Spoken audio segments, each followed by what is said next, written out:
This is the computer that I've been using for the past 3 years, and while I really like this computer, it does have one big drawback. It's not that powerful, which is why it's time for an upgrade.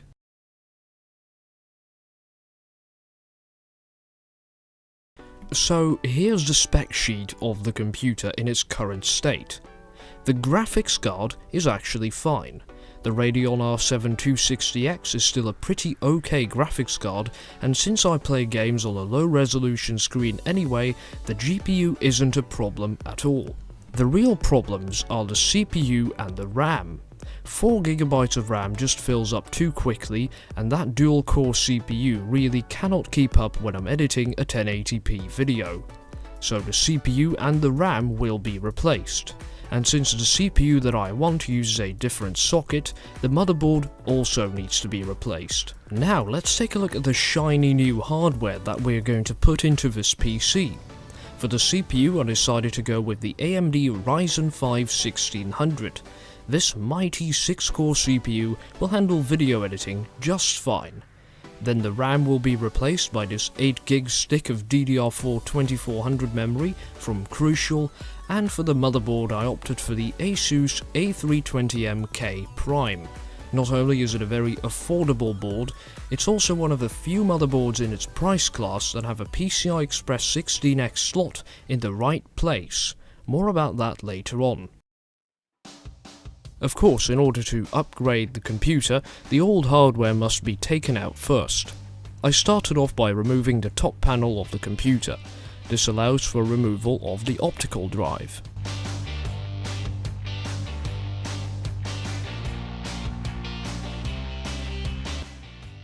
After that, the side panel can be removed as well. Now we can disconnect the graphics card from the power supply and remove that one too. Next, we need to remove the power supply itself. This is done by disconnecting all of the power cables from the other computer components and undoing the screws that hold the power supply in place. Now the other side panel can also be removed. This makes it easier to remove the motherboard. Now the other cables that are still connected to the board can be unplugged, and after that the nuts that hold the motherboard in place can be removed. The motherboard can now be lifted out of the system. Okay then, now it's time to take the brand new motherboard and unbox it.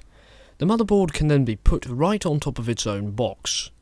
We can now also unbox the CPU and the CPU cooler. So now let's install the CPU.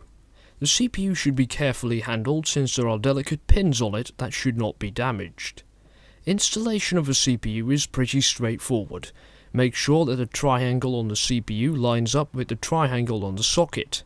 Then lift the arm on the socket, install the CPU, and push the arm back down again to lock the CPU in position. Then the heatsink can be installed by removing these two brackets, putting the heatsink right on top of the CPU and screwing it in position. Please note that I didn't have to use any thermal paste because stock heatsinks like this one have thermal paste pre-applied to them. After that, it's time to install the memory. This is done by opening up this little locking mechanism, putting the module in the slot, and then firmly pressing it down until it snaps in position. Now let's install the motherboard. Hold on. Actually it doesn't fit. It turned out that the board was actually slightly too long for my computer case. I therefore had to cut out some metal in order to make it fit. After that I used the same nuts to secure the motherboard. After the motherboard has been installed, the SATA cable of the hard drive, the front panel connector, and the front case fan can be plugged in. Then we reinstall the side panel, plug in the 4-pin CPU power cable, and reinstall the power supply. That right there is what I call a tight fit. Now the power supply can be hooked up to the motherboard using the 24-pin ATX connector. Onto the video card. Now you can see why the location of the PCI Express 16X slot is so important.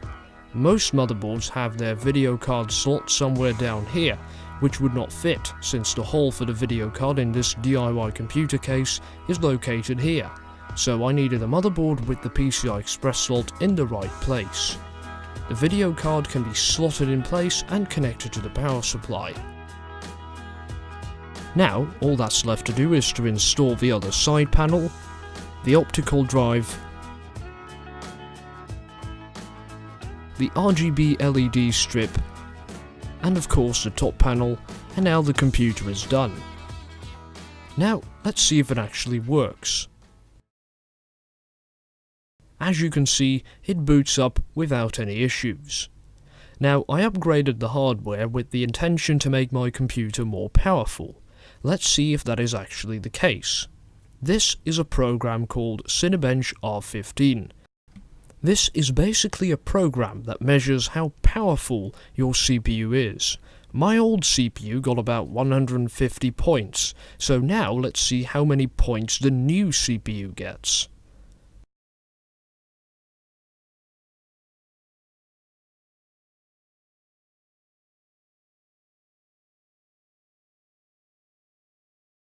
As you can see, it got 1133 points.